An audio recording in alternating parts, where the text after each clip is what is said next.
Sir जैसा कि हमें लग रहा था कि मर्डर इलीगल ऑर्गन ट्रैफिकिंग से जुड़ा हुआ है और अब लालटू भी दीति के मर्डर का शक डॉक्टर सुमेंदु पे जता रहा है। तो हो सकता है गोदावरी के मर्डर में भी डॉक्टर सुमेंदु का ही हाथ हो। उठा के लाओ डॉक्टर सुमेंदु को। सर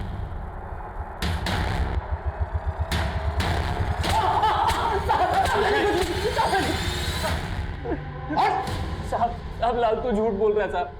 अब दीदी को तो मैं अपनी बहन जैसी मानता था, मैंने कभी उस पर गलत नजर नहीं रखी साहब। हाँ, तेरी नजर तो उसके ऑर्गन्स में थी ना। ऑर्गन? नौटंकी मत कर। दीति को मारकर उसकी बॉडी में से वाइटल ऑर्गन्स निकाले गए थे। और सिर्फ दीति नहीं, 15 दिन पहले गोदावरी को भी इसी तरीके से मारकर उसके ऑर्गन्स भी निकाले गए थे। अब मुझे सिर्फ इतना बता कि ये ऑर्गन्स तो बेचता किसको है? साहब मैं ऐसा वैसा डॉक्टर नहीं हूँ साहब, मैं तो एक मामूली सा फिजिशियन हूँ। फिर वो सर्जन कौन है जिसके लिए तूने उन औरतों को झांसा देकर उनका मर्डर किया? साहब मैंने किसी को नहीं मारा साहब, बल्कि मुझे तो शक है कि लालटू ने दीदी को मारा होगा। तू ऐसे नहीं बोलेगा। अभिषेक, ऑपरेशन करो डॉक्टर साहब का।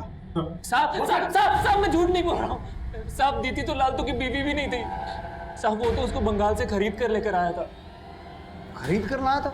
हाँ साहब, वो उसको खरीद कर लेकर आया था साहब, उसको गुलाम बना के रखा था, बहुत मारता पीटता था साहब। दीदी तो कितनी बार मेरे पास आके अपनी आप बीती सुना चुकी थी।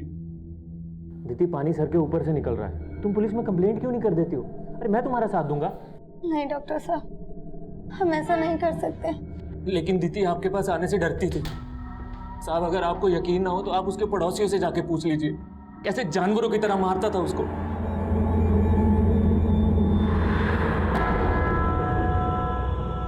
भैया जी, कालका जी चलोगे? चलेंगे ना। 150 रुपये। 150 किस बात के?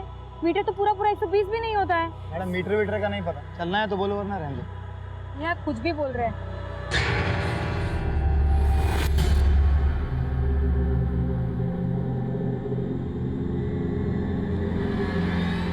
पानी साली आज तक मुझको एक औलाद नहीं दे पाई, ऊपर से मेरे पैसे पर उंगली उठाती है। तो बच्चे के लिए जाते हो उस औरत के पास? हाँ जाता हूँ, और उससे शादी भी करूंगा, समझी? अब तेरी इस घर में कोई जगह नहीं है, निकल यहाँ से। अरे बहन जी, आज बैठ जी 140 दे दीजिएगा। मैंने कह दिया ना, 125 से 1 रुपए ज्यादा नहीं दूंगी। ना तेरी ना अर्चना की, 130 में चलते हैं। हाँ आप यहाँ? हाँ, मैं भी कालका जी जा रहा हूँ, चलो साथ में चलते हैं, किराया आधा आधा शेयर कर लेंगे। ठीक है। अब वो डॉक्टर को भड़का रहा है साहब। तब हम दीदी से बहुत प्यार करते थे। तेरे पड़ोसी भी बोल रहे हैं कि दीदी को तू बहुत मारता था। उसके माँ बाप कहाँ हैं बोल? अब दीदी का हमारे सिवा दुनिया में कोई भी नहीं था साहब। कोई नहीं था या खरीद के लाया था उसे? देख, हमें सब कुछ पता चल चुका है, अब छुपाने का कुछ फायदा नहीं है। साहब हम उसको खरीद के नहीं लाए थे साहब। साहब हम उसको नरक से निकाल के लेके आए थे साहब। जो पूछ रहा हूँ वो बता, दीदी का गांव कौन सा है? उसके माँ बाप कहाँ हैं? अब दीदी का इस दुनिया में कोई भी नहीं था साहब। तब दीदी वैश्या थी साहब। दीदी प्रोस्टिट्यूट थी? हाँ सर। कहानी बना रहा तब है। नहीं साहब। जो पूछ रहा हूँ वो बता। तब सच बोल रहा हूँ साहब। तब दीदी को खुद भी नहीं पता था कि उसके माँ बाप कहाँ है साहब। हमारी शादी नहीं हुई थी और इसलिए हम बंगाल में ऐसी जगहों पे जाते थे और वहीं पे हमको दीदी मिली थी साहब। तो काहे हमको रोज अंदर ले आता है? हमारी सहेली जमती नहीं क्या तुझको? नहीं, जब से मिले ना तुमसे बाकी हर औरत पराया लगने लगा है हमको। प्यार हो गया तुमसे। हाय हाय, सच्ची? तब हम दीदी को यहाँ भगाकर दिल्ली ले आए, लेकिन हमने उसे कहा था कि किसी को भी अपना अतीत मत बताना, लेकिन उसने उस डॉक्टर के आगे सब उगल दिया। और वो डॉक्टर आज आपको भड़का रहा है साहब। साहब हमारे झगड़े का जड़ भी वो डॉक्टर ही था। उसी से खार खा के हम दीदी पे हाथ उठाते थे, लेकिन साहब हम दीदी से बहुत प्यार करते थे। बात का विश्वास करो साहब, हमने दीदी को नहीं मारा। कौन था ये आदमी? ये मेरा दोस्त था पापा। अर्चना, इन्हीं हरकतों की वजह से तुम्हारे पति ने तुम्हें छोड़ दिया और अब तुमने यहाँ भी यही शुरू कर दिया। इस सिंदूर और मंगलसूत्र की आड़ में क्या कर रही हो सब समझ में आ रहा है। पापा, आप अपनी ही बेटे के बारे में इतना गलत कैसे सोच सकते हैं? जो अभी मैंने अपनी आंखों से देखा उसका क्या? आपको ये दिख रहा है, लेकिन अपने दामाद की हरकतें वो नहीं दिखती आपको। उसके लिए तो आपने अपनी आंखें मूंद ली है जब वो मेरे रहते हुए किसी और औरत के साथ रिश्ता रख रहा है। एक मिनट, इसका मतलब इस आदमी के साथ तुम्हारा रिश्ता है? अरे दुनिया देखेगी तो क्या कहेगी? क्यों मेरे मान सम्मान की धज्जियां उड़ा रही है? पापा, मुझे आपके मान सम्मान की फिक्र है, लेकिन फिर भी अगर आपको लगता है कि मैं कुछ गलत कर रही हूँ तो आप भी मुझे घर से निकाल सकते हैं। इस दीदी की पूरी इन्फॉर्मेशन निकाली। ये बंगाल के आसनसोल एरिया के प्रोस्टिट्यूशन रैकेट से जुड़ी हुई थी। इस लालटू का भी वहां काफी आना जाना था। डॉक्टर सुमेंदु के खिलाफ कुछ मिला? तो उसके कॉन्टेक्ट में जितने भी डॉक्टर्स हैं और बाकी लोग हैं, सबके बैकग्राउंड चेक की, लेकिन कुछ भी सस्पिशियस नहीं मिला। और गोदावरी का मर्डर जिस एरिया में हुआ था वहां ऐसा कोई नंबर एक्टिव नहीं था जिसका कनेक्शन गोदावरी के किसी गांव वाले से हो। इन दोनों औरतों के मर्डर का मोडस ऑपरेंडी सेम है। उसको देखकर ऐसा लगता है कि कातिल भी एक ही आदमी होगा, लेकिन इन दोनों का आपस में कोई कनेक्शन नहीं मिल रहा है। तो इसके अलावा इस मदन के बारे में कोई इन्फॉर्मेशन नहीं मिल पा रही। ये भी समझ में नहीं आ रहा कि ये मदन और उसकी फैमिली जिंदा भी है या मर चुके हैं। लेकिन अगर मदन मर गया होता तो गोदावरी सुहागन बन के क्यों रहती? तो ये भी हो सकता है कि ये गोदावरी बिन ब्याह माँ बनी, तो बदनामी के डर से सबको झूठ बोल रही है। दिति और गोदावरी, इन दोनों के अतीत में दुख और मुसीबतों की एक कहानी छिपी है। दिति प्रोस्टिट्यूट थी, गोदावरी का गैंग रेप हुआ था। गोदावरी अपने गांव से 9 साल पहले भागी थी और यहाँ लोग उसको पिछले 7 साल से जानते हैं। तो बीच के 2 साल वो कहाँ रही होगी?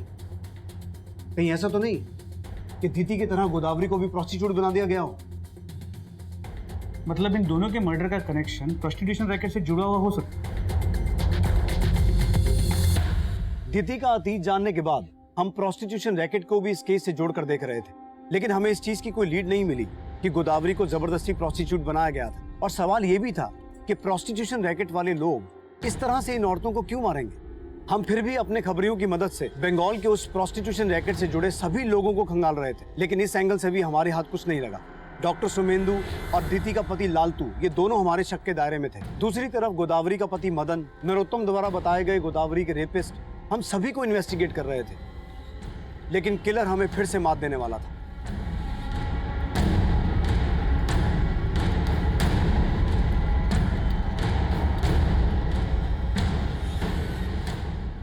अर्चना!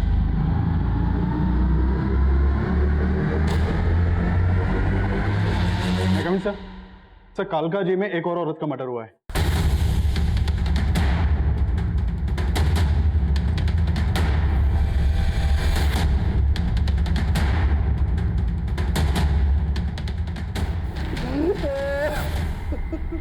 अर्जी, मेरी अर्जी,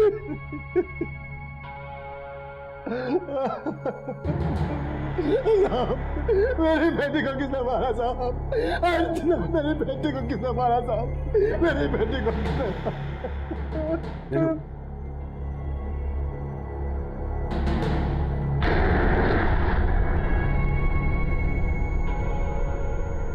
तो इसका मर्डर तो बिल्कुल गोदावरी और दिति की तरह किया गया है।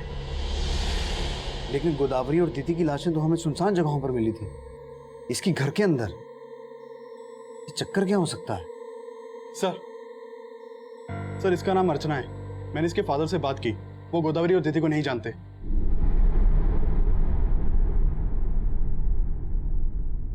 साहब, मैं बाजार गया हुआ था। जब मैं वापस आया तो मेरी तो जब ये सब हुआ अर्चना घर पे अकेली थी? हाँ सर, लेकिन बाद में वो बाहर जाने वाली थी। पापा बिना खाए कहाँ जा रहे हैं? आपका नाश्ता लगा दिया है। पापा अभी तक नाराज है। पापा आप जैसा सोच रहे हैं वैसा कुछ भी नहीं है। वो सिर्फ और सिर्फ मेरा दोस्त है और आज उसी की वजह से मुझे जॉब भी मिलने वाली है। पापा जॉब? कैसा जॉब? आज मेरा जॉब इंटरव्यू है। जॉब पक्की हो जाएगी तो सबसे पहले आप ही को बताऊंगी। अर्चना जॉब इंटरव्यू के लिए जाने वाली थी? हाँ सर। तो गई? मालूम नहीं साहब, जब मैं वापस आया तो सब हो चुका था। कुछ दिन पहले उसे एक आदमी के साथ देखा था, वही उसे काम देने वाला था। अच्छा, वो आदमी कौन था जो अर्चना की जॉब लगवा रहा था? सर उसका कोई दोस्त था, मैंने एक बार अर्चना के साथ उसको देखा था। आप उस आदमी के बारे में कुछ तो जानते होंगे? कहाँ रहता है, क्या नाम है? नहीं सर, अर्चना ने कुछ नहीं बताया था उसके बारे में। आप उसका स्केच बनवा सकते हैं? सर मैंने उसे इतने ध्यान से देखा ही नहीं था। आपको क्या लगता है अर्चना को इस तरीके से कौन मारेगा? अर्चना का उसके पति के साथ झगड़ा था और 6 महीने पहले अर्चना के पति ने उसे घर से निकाल दिया था और उसकी जगह दूसरी औरत को घर ले आया था। क्या नाम है अर्चना के पति का? सर उमेश, ओखला में रहता है। तो ओखला जनता कॉलोनी के पास, जहाँ पे गोदावरी और दिति दोनों का घर। कहीं ऐसा तो नहीं कि अर्चना के पति का गोदावरी और दिति के मर्डर से भी कनेक्शन हो? अर्चना के फादर ने बोला कि आज अर्चना का जॉब इंटरव्यू था। वहीं गोदावरी भी काम के सिलसिले में किसी आदमी से मिल रही थी जिसके बारे में हमें कुछ पता नहीं चला। और अर्चना के फादर भी बोल रहे हैं कि उन्हें उस आदमी के बारे में कुछ पता नहीं था जो अर्चना को जॉब दिलवाने की बात कर रहा था। आई स्ट्रांगली फील कि ये एक ही आदमी है और हो सकता है उसने दीदी को भी जॉब दिलवाने का झांसा दिया हो। अनुज, तुम अर्चना के फ्रेंड्स और फैमिली वालों से मिलो। हो सकता है उस आदमी के बारे में कोई लीड मिले और अर्चना के पति को भी खंगालो। सर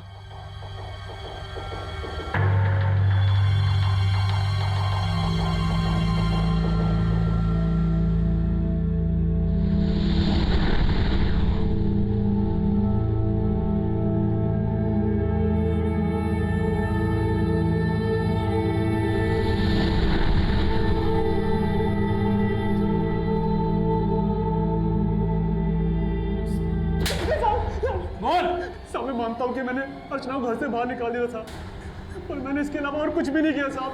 मैं सच बोल रहा हूँ साहब।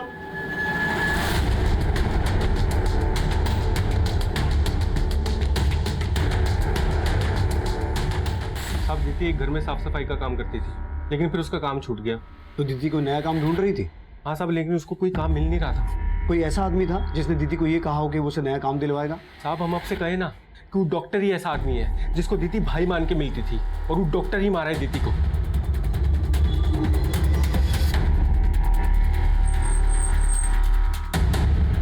सर इस ऑटो वाले का कहना है कि कुछ दिन पहले अर्चना एक आदमी के साथ इसके ऑटो में बैठी थी। हाँ साहब, वो दोनों मेरे ऑटो में बैठे। 150 किस बात के? मीटर तो पूरा 120 भी नहीं होता है। एक काम कीजिए, 135 दे दीजिएगा, बैठिए चलिए। मैंने कह दिया ना, 125 से 1 रुपए ज्यादा नहीं दूंगी। ना तेरी ना अर्चना की, 130 में चलते हैं। हाँ आप यहाँ? हाँ, मैं भी कालका जी जा रहा हूँ। चलो साथ में चलते हैं, किराया आधा शेयर कर लेंगे। साहब वो आदमी पूरे रास्ते उस औरत को ज्ञान देता रहा, फिर थोड़ी देर के बाद किसी इंटरव्यू के बारे में बात कर रहे थे वो। बस अब इतना ही सुना था मैंने। उस आदमी को तुमने कहाँ उतारा? साहब उस औरत के सामने तो सी ब्लॉक जाने के लिए बोल रहा था, और औरत जब उतरी तो वो ए ब्लॉक में उतर गया। उसका स्केच बनवा सकते हो? आप कोशिश कर सकता हूँ।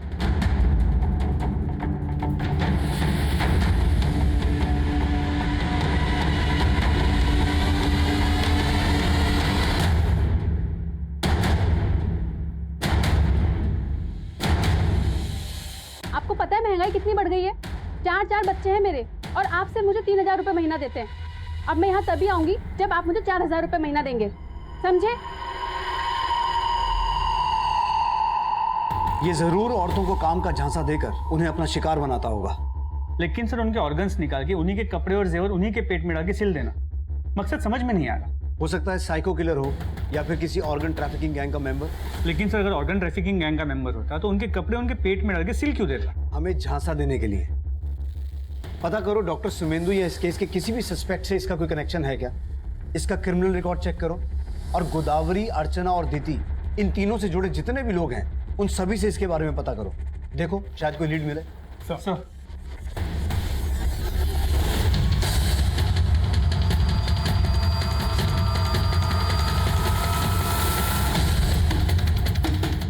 हाँ साहब, गोदावरी को मैंने इसी आदमी के साथ देखा था। गोदावरी ने इसी आदमी के बारे में बताया था कि ये उसके गांव का है।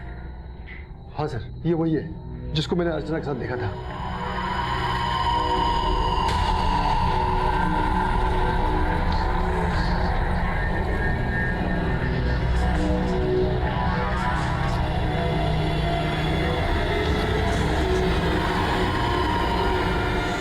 जिस आदमी का स्केच सामने आया उसका चेहरा इस रघुवीर नाम के क्रिमिनल के साथ मैच करता है।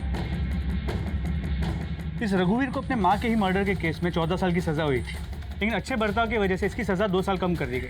ये 2 साल पहले ही रिहा हुआ है। तो रिहा होने के बाद से कहाँ है? तो रिहा होने के बाद से तो गायब है, लेकिन रहने वाला गोरखपुर का है। मैंने गोरखपुर पुलिस को अलर्ट कर दिया है। यहाँ दिल्ली में ये एक के बाद एक 3 औरतों का मर्डर कर चुका है। गोदावरी, दीति और अर्चना के बाद जरूर ये किसी और को टारगेट करने की फिराक में होगा। अनुज, दिल्ली और नेबरिंग स्टेट्स में इसकी फोटो सर्कुलेट करवाओ और उन्हें इससे अलर्ट रहने को कहो, और किसी भी तरीके से ये पता लगाओ कि ये कहाँ हो सकता है। सर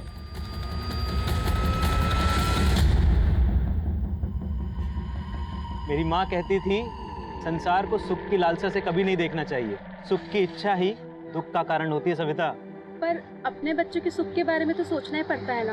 अब तनख्वाह इतनी भी तो हो जितनी की जरूरत हो। वैसे आपने जो नौकरी बताई है, अगर मैं उसमें इंटरव्यू में पास हो गई तो मुझे कितनी तनख्वाह मिल जाएगी? ये तो आप इंटरव्यू होने के बाद पूछ लेना। चलिए जल्दी जल्दी चाय पीजिए, आज आपका काम पक्का हो जाएगा।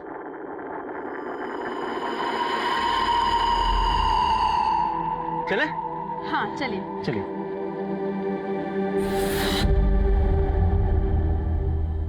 तो लगभग हर एरिया में रघुवीर की वांटेड वाली पोस्टर्स लगवा दी और आसपास के सभी पुलिस स्टेशन को अलर्ट कर दिया। होपफुली जल्द से जल्द हमें लीड मिल जाएगी। गुड सर गौतम नगर में रघुवीर को एक चाय की दुकान पे देखे जाने की इन्फॉर्मेशन मिली है। Let's go. In the meantime Gautam Nagar की सभी कंस्ट्रक्शन साइट्स और अबेंडन बिल्डिंग्स के बारे में पता लगाओ। तो यादव गाड़ी में बैठ। कमलेश गाड़ी स्टार्ट कर। ये कौन सी जगह है? अरे बस यही है, यहाँ आ जाओ। तो गौतम नगर में कंस्ट्रक्शन साइट के बारे में पता चला, जहाँ का काम काफी ढंग से बंद है। मुझे लगता है वो किलर हमें वहीं मिलेगा। कमलेश जल्दी चलो। आ जाओ सर। अरे आ जाओ यहीं संभाल के। हाँ आ जाओ। ये कहाँ लेकर आए हैं हमें? अरे बस यहीं है, आ जाओ। पर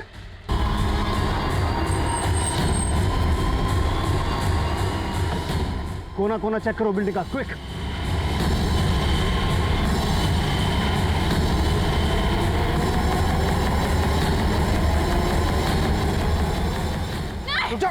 सविता, सविता क्यों भाग रही हो? सविता तुम मुझसे नहीं, अपनी खुशियों से दूर भाग रही हो। तुम्हें इससे ही मुक्ति मिलेगी। यही तरीका है तुम्हें मुक्ति देने का सविता। यही तरीका है तुम्हें मुक्ति देने का। यही तरीका है तुम्हें मुक्ति देने का। छोड़ो मुझे, छोड़ो, मैं मुक्ति दूँ। इस लड़के को मुक्ति दे। तू नहीं लाएगा मुक्ति, तू नहीं लाएगा मुक्ति। नहीं जा सकते। छोड़ो मुझे, छोड़ो, मैं मुक्ति दूँ।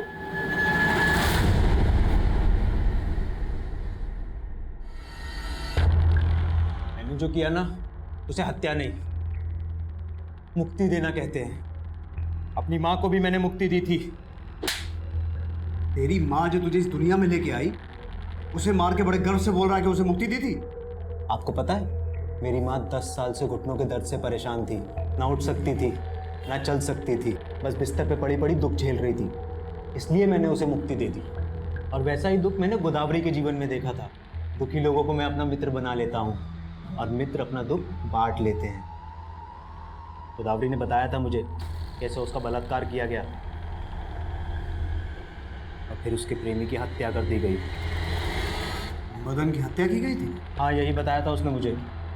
लेकिन वो दुनिया से और अपनी बेटी से झूठ बोलती थी कि वो सुहागन है। उसके पेट में जो बच्चा था ना, वो रेपिस्ट का बच्चा था। लेकिन फिर भी उसने उसे इतना बड़ा किया और उसे मिला क्या?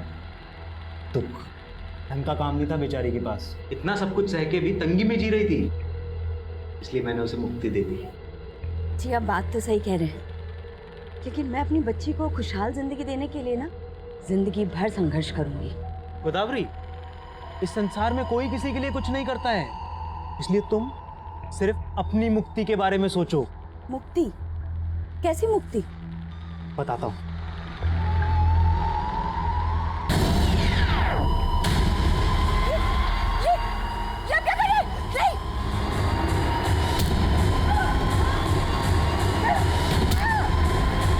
पहले वैश्यावृत्ति में झोंक दी गई।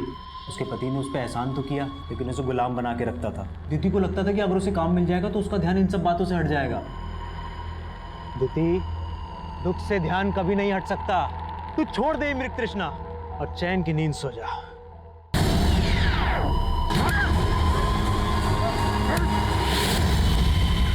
और अर्चना, पति ने बांझ कहकर घर से निकाल दिया। अब पिता को बोझ लगने लगी थी, लेकिन जब मैंने उसे बहाने से मुक्ति देने के लिए बुलाया तो वो नहीं आई। अर्चना, मैंने तुम्हें जहाँ बुलाया था तुम आई क्यों नहीं इंटरव्यू देने वहाँ? वो जगह सुनसान थी, लेकिन आप यहाँ क्या कर रहे हैं? मुझे ना वहाँ तुम्हें मुक्ति देनी थी। चलो कोई बात नहीं, मैं तुम्हें यही मुक्ति दे देता हूँ। मुक्ति? कैसे मुक्ति?